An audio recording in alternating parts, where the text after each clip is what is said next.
Bismillahirrahmanirrahim. Assalamualaikum warahmatullahi wabarakatuh. Perkenalkan, nama saya Wardah, NIM 191700040. Di sini saya akan menjelaskan materi terkait perubahan sosial. Yang pertama yaitu penyesuaian masyarakat terhadap perubahan. Setiap perubahan yang terjadi akan membawa kebaikan dan kemajuan bagi kehidupan masyarakat. Oleh karena itu, segala macam perubahan diterima dan diikuti. Sikap inilah yang mendorong masyarakat untuk terus maju dan berkembang. Penyesuaian terhadap perubahan biasanya dilakukan melalui 3 cara. Yang pertama yaitu menerima unsur-unsur baru. Penerimaan unsur-unsur baru dilakukan jika unsur-unsur tersebut dirasa sesuai dengan kebutuhan masyarakat.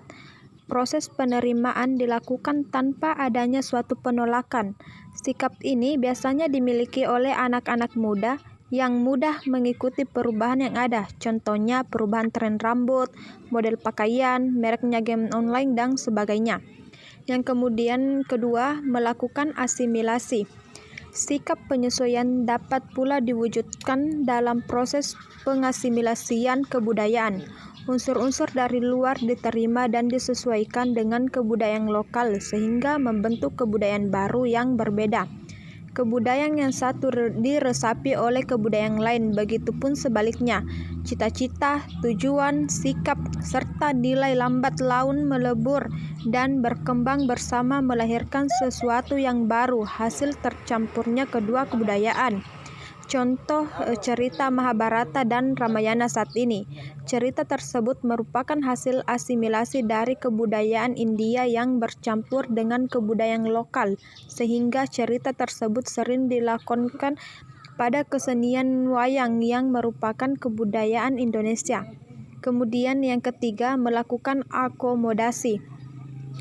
Melakukan akomodasi sebagai usaha untuk meredakan atau menghindari konflik akibat perubahan. Segala unsur-unsur baru diakomodasi untuk menjaga keseimbangan sosial yang telah lama terbentuk. Dalam hal ini, akomodasi adalah proses penerimaan unsur-unsur baru atau kebudayaan luar tanpa mempengaruhi unsur-unsur budaya lokal dalam rangka menghindari konflik. Kemudian yang kedua yaitu saluran perubahan sosial. Dalam proses perubahan sosial ini yang terjadi saluran pentingnya berupa lembaga sosial, baik itu lembaga-lembaga kemasyarakatan yang biasanya menjadi titik tolak bagi perubahan sosial. Biasanya tergantung dari kultural fokus masyarakat pada suatu masa tertentu, atau lebih tepatnya sangat tergantung dari lembaga kemasyarakatan manakah yang pada saat ini menjadi pusat perhatian dari masyarakat. Lembaga kemasyarakatan yang pada suatu waktu mendapatkan penilaian tertinggi dari masyarakat cenderung untuk menjadi saluran utama perubahan sosial. Perubahan lembaga kemasyarakatan tersebut akan membawa akibat pada lembaga-lembaga kemasyarakatan lainnya, karena lembaga tersebut merupakan suatu sistem yang terintegrasi. Sedangkan dalam praktiknya, maka hanya lembaga-lembaga kemasyarakatan yang dapat menilai tertinggi dari masyarakatlah yang biasanya akan cenderung menjadi sumber atau saluran-saluran utama bagi perubahan-perubahan sosial. Sedangkan di sisi lainnya, perubahan-perubahan pada lembaga kemasyarakatan tersebut juga akan membawa akibat pula pada lembaga-lembaga kemasyarakatan lainnya. Oleh karena itu, lembaga-lembaga kemasyarakatan tersebut merupakan suatu sistem yang saling terintegrasi. Adapun bentuk-bentuk saluran perubahan sosial. Yang pertama yaitu lembaga perkawinan. Lembaga perkawinan merupakan lembaga dalam masyarakat yang mengatur perkawinan dalam keluarga inti yang terdiri dari ayah, ibu, dan anak. Namun, seiring majunya zaman, perubahan sosial menyalurkan perubahan yang terjadi melalui lembaga ini. Misalnya dalam peraturan lembaga perkawinan, hanya diperbolehkan menikah antar individu yang berbeda jenis kelamin. Namun, seiring perubahan yang terjadi dalam masyarakat saat ini, lembaga perkawinan di beberapa negara mulai melegalkan perkawinan sesama jenis. Kemudian yang kedua adalah lembaga keagamaan. Agama merupakan suatu lembaga atau institusi penting yang mengatur kehidupan manusia. Dalam hal ini, agama diartikan dengan istilah religion atau religius, di mana terdapat suatu sistem terpadu yang terdiri atas kepercayaan dan praktik yang berhubungan dengan hal yang suci.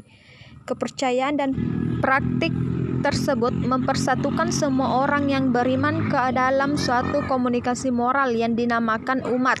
Perubahan sosial yang terjadi di sini di mana setiap individu diharuskan hanya memiliki satu agama saja, sesuai dengan kepercayaan yang dianutnya, di mana agama tersebut merupakan agama yang diakui keberadaannya di Indonesia. Kemudian yang ketiga yaitu lembaga pendidikan.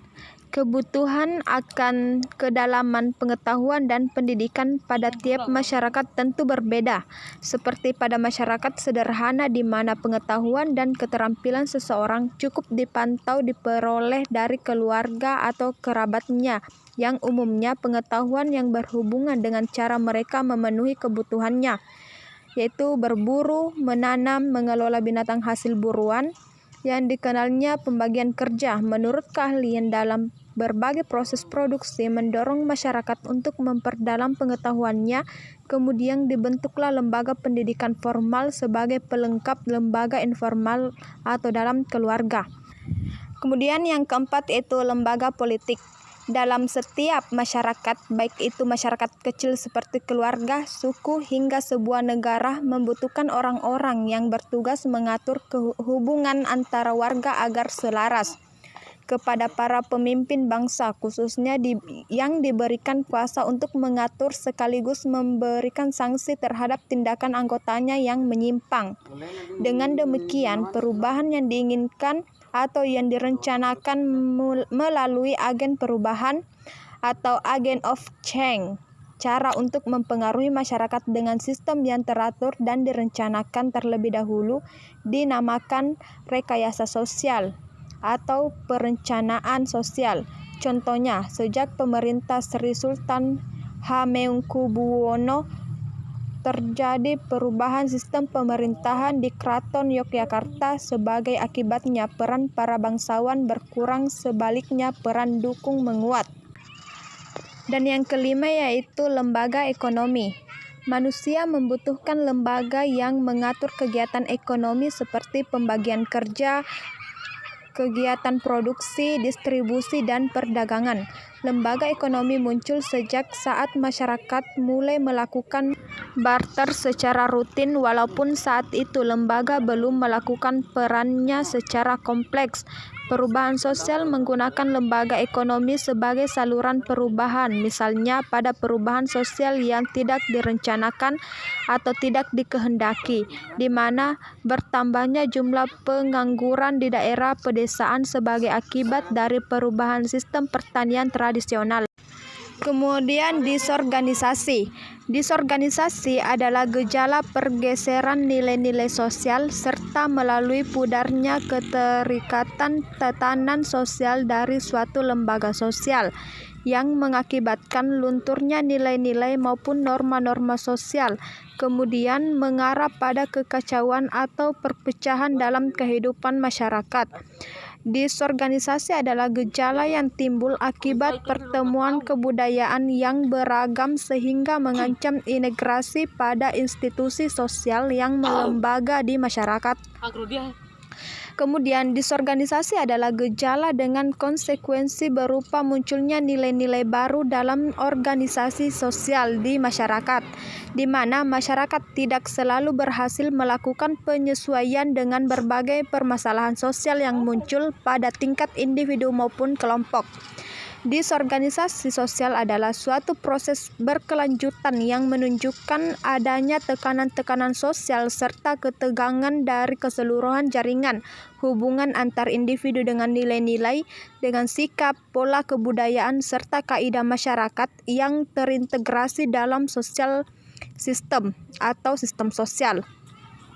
Adapun jenis-jenis disorganisasi yang dapat dibedakan ke dalam beberapa jenis, yaitu sebagai berikut. Yang pertama itu normalness, yang merupakan suatu keadaan yang tergolong pada disorganisasi yang menggambarkan ketidakadaan norma sebagai acuan bertindak karena norma lama dianggap sudah tidak relevan dengan kehidupan sementara norma yang baru belum ada.